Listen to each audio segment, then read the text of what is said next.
পবিত্র মাহে রমজান উপলক্ষে চাঁদপুরের কোচা উপজেলার শিলাইস্থান গ্রামে মরহুম আলী হোসেন মাস্টার ফাউন্ডেশনের অর্থায়নে অন্যান্য বছরের মতো এলাকার ৩ শতাধিক গরিব অসহায় পরিবারের সদস্যদের মাঝে উপহার হিসেবে রমজানের ইফতার ও ঈদ উপহার সামগ্রী বিতরণ করা হয়েছে।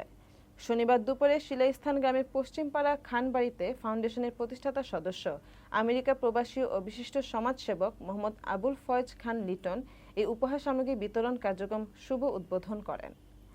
এ সময় আবুল ফয়েজ খান লিটন বলেন, আমার প্রয়াত বাবা আলী হোসেন মাস্টার একজন স্কুল শিক্ষক ছিলেন। বাবার অসমাপ্ত স্বপ্ন বাস্তবায়নে আমার অপর ৩ ভাই আবু তালেব খান বাবুল, আবুল খায়ের খান জর্জ, আবুল কালাম খান বাহাদুর সহ আমাদের নিজস্ব অর্থায়নে আসন্ন মাহে রমজান উপলক্ষে এলাকাবাসীকে উপহার স্বরূপ বিভিন্ন খাদ্য সামগ্রীর সহায়তা দেওয়া হয়েছে।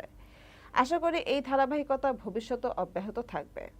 শিলাইস্থান গ্রামের অধিবাসী বিশিষ্ট সমাজসেবক মোহাম্মদ আলম মাস্টার, জাহাঙ্গীর আলম মজুমদার, কাজী জাহাঙ্গীর, রফিকুল ইসলাম, মহসিন মিয়াজি, হাসান তালুকদার, সাবেক ইউপি সদস্য আব্দুল মতিন মিয়াজি, আব্দুল জলিল, কামরুল ইসলাম মজুমদারের সার্বিক পরামর্শে প্রতি বছরের মতো এবারও শিলাইস্থান গ্রামের প্রতিটি বাড়ি বাড়ি গিয়ে উপহার সামগ্রী সদস্যদের মাঝে পৌঁছে দেওয়া হয়।